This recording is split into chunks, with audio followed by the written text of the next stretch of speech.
से एक फाइल में आगे बढ़ेगा। अगली लाइन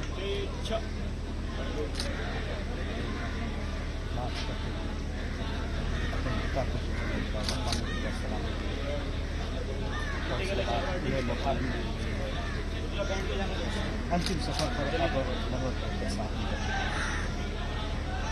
अंतिम क्षण, जिसके रणवीर यहाँ के हजारों लोग इस वक्त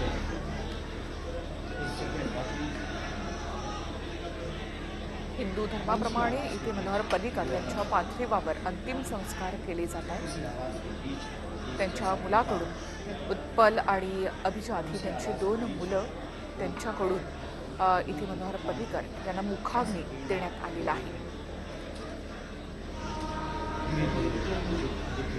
मनोहर पर्रीकर यांचा पार्थिव पंचत्वात होत आहे।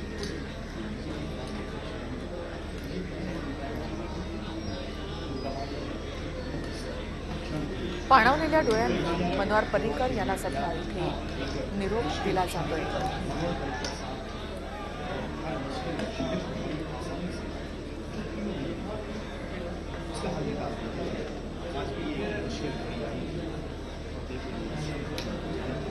कांताताई, खूप भावूक झालेला आहात तुम्ही हे सगळे क्षण खरं तर पाहताना। मनोहर पर्रीकर नेहमीच तुम्हाला एका मोठ्या बहिणीप्रमाणे मानत होते आणि आज आपल्या या लहान भावाला अशा प्रकारे कधी निरोप द्यावा लागेल अशी कल्पना सुद्धा खरं तर कोणीच केली नव्हती। कधी तशी कल्पना केली नव्हती की अशा पद्धतीने त्याला निरोप द्यावा लागेल साश्रू नयनाने। शब्द नाहीत की खरोखर म्हणजे ज्या पद्धतीने त्यांनी सर्व नेत्यांशी आणि कार्यकर्त्यांशी हळवेपणाने किंवा एक आमच्यासाठी जो एक हळवा कोपरा होता तोच आता खरं म्हणजे नाहीसा झालेला आहे। माझा अपघात झाल्यावर पण मी भेटल्यानंतर मला इतकी त्यांनी सूचना दिल्या होत्या की तुम्ही कशी काळजी घ्या वगैरे। मी बारामती निवडणूक लढल्यानंतर मला बोलवून घेतलं होतं, त्याने माझं ज्या पद्धतीने अभिनंदन केलं ताई, म्हणजे असं नेता मी पुन्हा पुन्हा तेच सांगते की अशा पद्धतीने आपुलकी, आपलेपणा, माया, जिव्हाळा लावणारा नेता आता नाही आणि पुढे होईल असंही वाटत नाही। आणि त्यामुळं म्हणजे मी आता तोच विचार करते की मनोहर आता म्हणजे विलीन झालेलं आहे असं, परंतु म्हणजे गोवा मायनस मनोहर म्हणजे तिथे आम्ही का म्हणजे अशा तऱ्हेने प्रश्नचिन्ह माझ्यासमोर उभं राहिले की आता गोव्यामध्ये आपण कोणाला जाऊन भेटायचं। गोवा म्हटलं की मनोहरजींना पहिली भेट ही ठरलेली असायची आणि काळजी घ्यायची। त्यांच्या 2 मुलांच्या लग्नाला मी गेले होते, ज्या पद्धतीने त्यांनी खरं म्हणजे शब्दच नाही त्यांच्याबद्दल काय बोलावं काय कळत नक्कीच। आणि देह नश्वर आहे असं आपण म्हणतो आणि शेवटी उरतात त्या मात्र त्या माणसाचं काम, त्या माणसाचं कर्तृत्व आणि त्या माणसाच्या आठवणी। असंच आहे मनोहर पर्रीकर यांच्या संबंधात देखील। त्यांच्या आठवणी, त्यांचं काम, त्यांची कर्तव्यनिष्ठा हे त्यांचे गुण जे आहेत, जे वाखाणण्यासारखे गुण जे आहेत ते पुढच्या काळामध्ये पुढच्या पिढीपर्यंत खरं तर जाणार आहे। जीवनशैली आता असं वाटतं की आज कॅन्सर सारख्या रोगातून काही जण बरे होतातही आहेत, काही आपण सेलिब्रिटीज पाहतोय परदेशात उपचार घेऊन परत येत आहेत, असे अनेक जण बरे झाले आहेत। परंतु आपल्या देशवासियांच्या नशिबात नव्हतं की असा चांगला माणूस अजून देश सेवेत राहणं, असं अकाली निघून जाणं हे खरोखरच क्लेशदायक आहे। आणि माझ्या पक्षाच्या वतीनं मी त्यांना श्रद्धांजली अर्पण करते। काश ते याच्या सगळ्यातनं बचावले असते तर अधिक काळ त्यांनी देशसेवा केली असती, एवढंच मी या ठिकाणी म्हणू शकते। अतुल लोंढे, आपण महाराष्ट्रामध्ये जर आपण पाहिलं तर आपण विलासराव देशमुख म्हणा किंवा मग गोपीनाथ मुंडे म्हणा, अशाच प्रकारे अकाली गेले आणि महाराष्ट्रासाठी देखील एक पोकळी निर्माण करून गेले। आज मनोहर पर्रीकर देखील अशाच प्रकारे अकाली खरं तर गेलेले आहेत।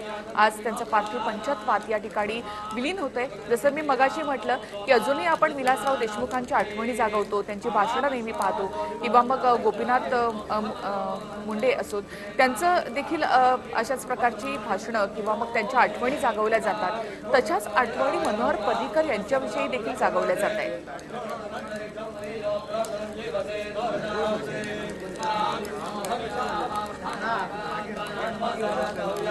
अतुल लोंढे। कधी त्या गोष्टींचा अहमपणा जो आहे तो कधीही त्यांच्या याच्यात जाणवला नाही. मी कालच आपल्या चॅनलवर बोलताना माझासुद्धाचा अनुभव जो आहे तो शेअर केला होता. त्यावेळेस मी राजकारणात नव्हतो, तर तो मी काल अनुभव शेअर केला होता. आणि अशा अनेक स्टोरीज ज्या आहेत त्या अशा अनेक घटना इनफॅक्ट पर्रीकरांसंदर्भात ज्या आहेत त्या आज सगळ्या सोशल मीडियावर व्हायरल होतात आहे. लोक आपापला अनुभव जो आहे तो जिथे जिथे व्यक्त करतायत तिथे ते करत होता. आपल्या इथे पण अकाली 3 मृत्यू झाले. म्हणजे ज्या वयात जायचं नव्हतं त्यावेळेस आबा गेले, विलासरावजी गेले, गोपीनाथराव मुंडे गेले. या सगळ्या लोकांचा कामातून त्यांनी आपला एक अमिट ठसा जो आहे तो जनतेच्या मनावर बिंबवला आहे. आणि आजही ह्या सगळ्या लोकांच्या ज्या आठवणी आहेत त्या आठवणी आपल्याला येतात. त्यामुळं म्हणून असं म्हटलं जातं की व्यक्तीचं शरीर जातं पण तो आठवणी रूप त्याच्या कामाच्या माध्यमातून कायम असतो. हा अमर हा शब्द जो आहे हा शब्द चपसेपणे ही सगळ्या ज्या विभूती महाराष्ट्राने गोव्यामधून गेल्या फार मोठी पोकळी निर्माण करून दिल्या यांना बरोबर तो लागू पडतो. त्यामुळे पर्रीकरांनासुद्धा सगळेच पक्षाचे, विरोधी पक्षाचे, सामान्य जनता सगळे कायम स्मरणात ठेवतील, कायम आठवतील. त्यांच्या अनेक गोष्टी, अनेक घटना जेव्हा पुढे घडतील, कमी जास्त होणाऱ्या त्या घटना जेव्हा घडतील त्यावेळेस लोकांना सारखी सारखी जशी आता गोपीनाथ मुंडेंची नक्कीच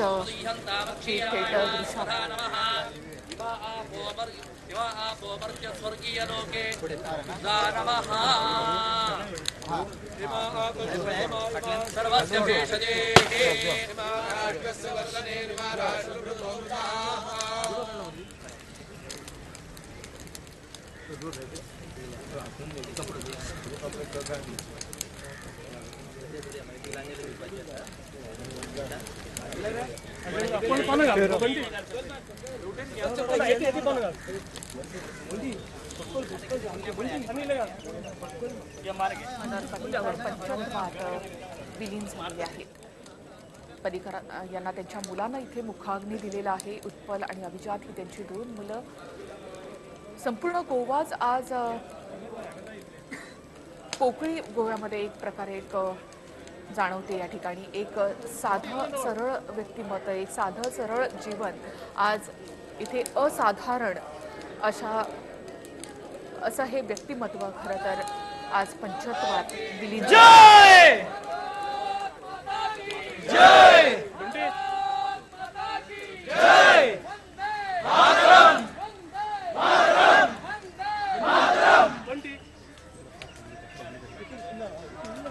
मातरम.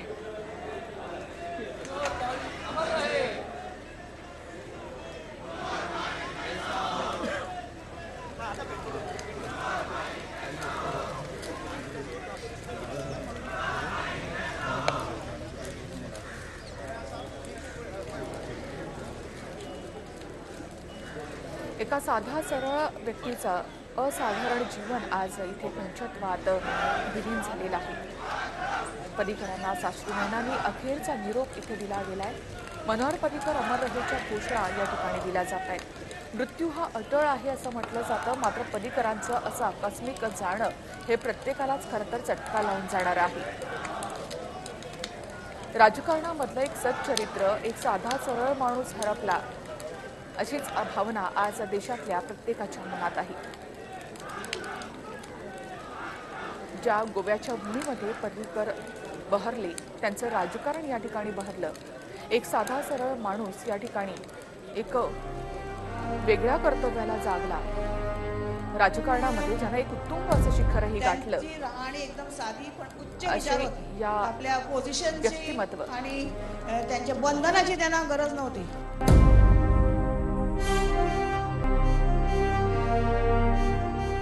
संपूर्ण गोव्याचं रक्षण करणारा तो एक धारिष्ठ्यवान असा नेता होता. लहानापासून म्हाताऱ्यापर्यंत सगळ्यांना सांभाळणारा असा नेता आमच्यातनं निघून चाललाय. त्याचं जास्त वाईट.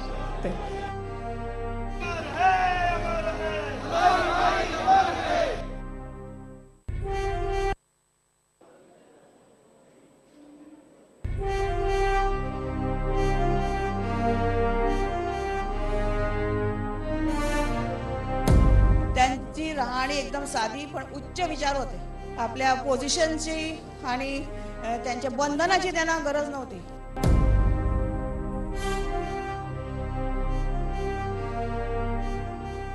संपूर्ण गोव्याचं रक्षण करणारा तो एक धारिष्ठ्यवान असा नेता होता. लहानापासून म्हाताऱ्यापर्यंत सगळ्यांना सांभाळणारा असा नेता आमच्यातनं निघून चाललाय. त्याचं जास्त वेळ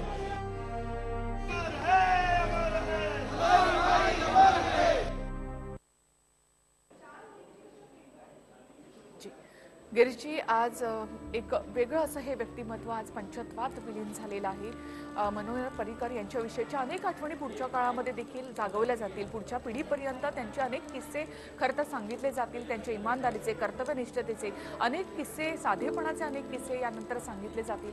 मात्र आज तुमच्या मनामध्ये नेमकी काय भावना? तर सांगू की मनोहरनी आम्हाला काय दिलं किंवा आम्ही मनोहरकडनं काय घेतलं, तसंच देशाला त्यांनी काय दिलं याचा जेव्हा मी विचार करतो तेव्हा मला असं प्रकर्षाने जाणवतं की मन्नूनी आम्हाला आशा दिली. राजकारणी म्हटला की तो फक्त भ्रष्ट, राजकारण हे दलदल, अशी जी जनसामान्यांची भावना होती त्या ह्याच्यात एक आमच्यातला माणूस, आमच्यासारखाच शिकलेला, आमच्यासारख्याच पृष्ठभूमीतनं आलेला, आमच्यासारख्या बॅकग्राऊंडमधला माणूस स्वतःवर विश्वास ठेवून हे असं सगळं करू शकतो आणि राजकारणी म्हणून कुठलाही कलंक न लागता यशस्वी होऊ शकतो. हेच आम्हाला प्रचंड आशादायी चित्र आहे की म्हणजे जे जनरल कन्सेप्शन आहे ते बदलेल आणि नवीन युगाची पहाट होईल हा विश्वास आम्हाला वाटतो. आणि म्हणून मनोहर पर्रीकर हा आमचा ध्रुवतारा आहे. आज तो नाही, पण त्यांनी दिलेला प्रकाश याच्यावर आम्ही चालत राहू आणि नवीन नवीन मनोहर पर्रीकर नक्की येतील असा मला आज पूर्ण विश्वास आहे. खूप छान उपमा दिलीत खरं तर तुम्ही की मनोहर पर्रीकर म्हणजे ध्रुवतारा आहेत, ज्याला इतकं अढळ स्थान मिळालेलं आहे की मनोहर पर्रीकर यांना कोणीही त्या स्थानावरून हलवू शकत नाही. हे स्थान त्यांनी गोव्याच्या जनतेच्या मनात निर्माण केलं, देशातल्या जनतेच्या मनात त्यांनी निर्माण केलेलं आहे. आज त्यांना निरोप देण्यासाठी आलेले हे सगळे लोक आपण पाहतो, हे त्यांचे कुटुंबीय आहेत, जे सहकारी आहेत मनोहर पर्रीकर यांचे. त्यांना अश्रू अक्षरशः अनावर झालेले आहेत, ज्यांनी अगदी मनोहर पर्रीकर यांना खूप जवळून पाहिलेलं आहे असं म्हणा किंवा मग त्यांच्यासोबत त्यांनी काम केलेलं आहे. असे हे सगळेच त्यांचे सहकारी, त्यांचे कुटुंबीय हे आपण या ठिकाणी पाहतोय. कांताताई, खूप वेगळ्या अशा आठवणी खरं तर मनोहर पर्रीकर यांच्याविषयीच्या तुम्ही देखील इथे जागवलेल्या आहेत. आज प्रत्येकाला जसं आपण म्हणतो की त्यांचा साधेपणा किंवा त्यांची कर्तव्यनिष्ठता हे सगळं आलं, हळवेपणा देखील, त्याचबरोबर एक कठोरपणा देखील त्यांच्यामध्ये होता, जो निर्णय घेताना नेहमीच आपल्या समोर आला होता किंवा आपल्या योजना राबवताना देखील किती कठोर असावं माणसानं हे देखील त्यांच्यामधून खरं तर दिसलं होतं. स्पष्ट वक्तेपणा तर त्यांच्याकडे होताच. एक आठवण त्यांच्याबद्दलची आहे, त्यांच्या छोट्या मुलाला स्ट्रोक्स यायचे, खूप म्हणजे गंभीर आजार होता आणि ताबडतोब मुंबईला जायला सांगितलं होतं आणि स्पेशल विमानाने न्यायचं. त्यांचे मोदी नावाचे एक उद्योजक तिथे होते आणि त्यांनी म्हणजे विमान स्पेशल हे केलं, हायर केलं आणि फ्लाईटमध्ये सुद्धा तशी व्यवस्था केली, घेऊन आले. तो व्यवस्थित झाला. परंतु त्याच्यानंतर त्याच म्हणजे मोदींचं, त्या उद्योजकांचा म्हणजे अवैध काहीतरी त्यांनी बांधकाम किंवा अशा पद्धतीने केलेलं होतं, ते पाडायला मात्र मोदीजी म्हणजे पर्रीकरांनी जराही मागे पुढे पाहिलं नाही. मोदी त्यांना भेटायला गेले, म्हणजे विरोधी पक्ष नेत्यांना असं वाटलं की आता म्हणजे मनोहर पर्रीकर पागळतील आणि ते करणार नाहीत.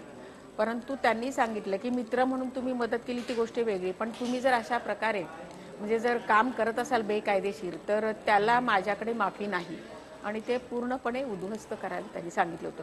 म्हणजे हा स्पष्ट वक्तेपणा, म्हणजे कडक शिस्तीचा माणूस, जिथे आवश्यक आहे तिथे म्हणजे ती त्यांनी दाखवलेली सुद्धा आहे आणि जिथे माया प्रेम म्हणजे हळवेपणा गरजेचं आहे ते सुद्धा त्यांनी केलेले. म्हणजे असा सर्वगुण संपन्न असा हा वेगळा म्हणजे नेता होता की त्याच्यामध्ये हे सगळे अंग होती, हे सगळे गुण म्हणजे त्या नेत्यामध्ये होती. आता जसं सांगितलं बोडसाने की असे अनेक मनोहर पर्रीकर म्हणजे निर्माण होतील, म्हणजे आशावादी त्यांनी चित्र निर्माण केले. खरोखरच येणाऱ्या काळामध्ये जर असं झालं तर खऱ्या अर्थाने म्हणजे देशाला म्हणजे देशाचं नेतृत्व एक आदर्श म्हणून, म्हणजे अटलजी असतील किंवा मनोहर सारखे जे नेते आहेत, हे आमच्या समोर आदर्श म्हणून डोळ्यासमोर कायम खरंच आहे. आणि ज्या वेळेला राजकारणामध्ये क्या यावं हा जेव्हा प्रश्न पडतो त्यावेळेला मग अटलजी असोत किंवा मनोहर पर्रिकर असोत यांचा आदर्श डोळ्यासमोर ठेवला तर का यावं याचं उत्तर असं सहज मिळून जातं. एक छोटासा ब्रेक इथे घेऊयात आणि आपण लगेच परत येऊया.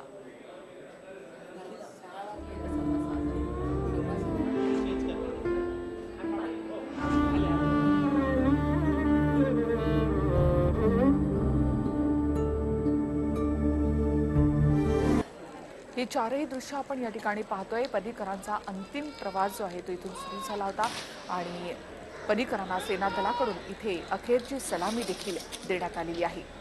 गोव्याचा समुद्रकिनारा, गोव्याचं पर्यटन ही गोव्याची खरं तर ओळख आणि याच गोव्याची आणखी ओळख म्हणजे मनोहर पर्रिकर आणि याच गोव्याच्या साक्षीनं गोव्याच्या या निसर्गरम्य अशा ठिकाणी आणि समुद्राच्या लाटांच्या या निनादामध्ये खरं तर मनोहर पर्रिकर यांना अखेरचा निरोप इथे देण्यात आलेला आहे. आपल्यासोबत आहेत काँग्रेसचे प्रवक्ते अतुल लोंढे, भाजपचे प्रवक्ते अवधूत वाघ, राष्ट्रवादी काँग्रेसच्या आमदार आणि प्रवक्त्या विद्याताई चव्हाण आणि मनोहर पर्रिकर यांचे मित्र गिरीश बोडच आपल्या सोबत आहेत, जे IIT पासून त्यांच्या सोबत होते आणि त्यांच्या आठवणी देखील या ठिकाणी ते जागवत आहेत.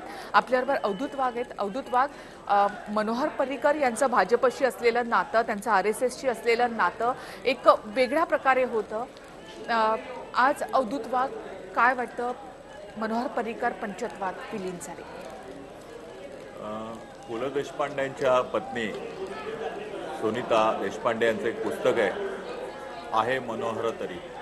ती संपूर्ण वाक्य असं आहे मनोहर तरी गमते उदास.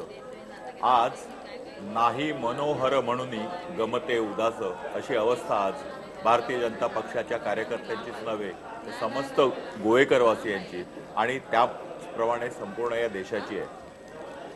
बघा, एक गोव्याचं दुर्दैव असं की गोव्यामध्ये भाऊसाहेब म्हणजे दयानंद बांदोडकर जे महाराष्ट्र गोमंतक पक्षाचे संस्थापक अध्यक्ष होते, गोव्याचे पहिले मुख्यमंत्री होते. त्यावेळी गोवा हे स्वतंत्र राज्य नव्हतं, परंतु गोवा दीव दमण असं एक राज्य होतं. त्याचे पहिले मुख्यमंत्री लागोपाठ 3दा निवडून आले. गोव्याच्या संपूर्ण इतिहासामध्ये सर्वात जास्त स्पान मुख्यमंत्री पदाचा हा भाऊसाहेबांनी घेतला. परंतु भाऊसाहेबांचं पण अकाली निधन झालं, वयाच्या 64व्या वर्षी निधन झालं. आज 4 वेळा मुख्यमंत्रीपद ज्यांनी भूषवलं असे मनोहर पर्रिकर सुद्धा वयाच्या 63-64व्या वर्षीच अकाली निघून गेले. आणि आज आपण पाहिलं की भाऊसाहेब बांदोडकरांच्या समाधीच्या बाजूलाच आज मनोहर पर्रिकरांनी चिरनिद्रा घेतलेली आहे. गोव्याच्या राजकारणामधले हे 2 मोठे आणि दोघंही खूप पॉप्युलर, म्हणजे भाऊसाहेब पण खूपच पॉप्युलर होते.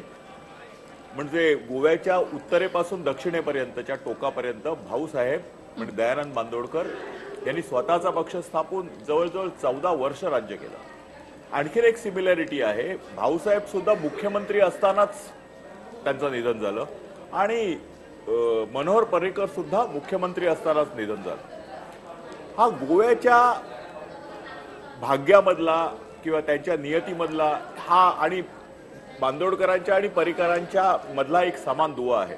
नक्कीच मला असं वाटतं की पर्रिकर साहेब मुख्यमंत्री तर होते, आतापर्यंत भारतामधल्या अनेक राज्यांमध्ये अनेक मुख्यमंत्री होते, परंतु IIT सारख्या अतिशय मातब्बर शिक्षण संस्थेतनं मेटलर्जिकल इंजिनिअरिंग, ज्याला धातुशास्त्र म्हणतात, त्या धातुशास्त्रामधला डिग्री इंजिनियर हा एक मोठ्या पगाराची किंवा त्यांना मनात आणलं तर कुठेही जाऊन चांगली नोकरी मिळाली असती, ते सोडून ज्यावेळी समाजसेवेमध्ये जातो आणि समाजसेवा करता करता राजकारणात येऊन अतिशय साधेपणाने सादगीने एक अत्युच्च शिखर गाठतो, त्यावेळी मला असं वाटतं की अशा माणसाला आपल्याला लाख लाख सलाम करावे लागतात. नक्कीच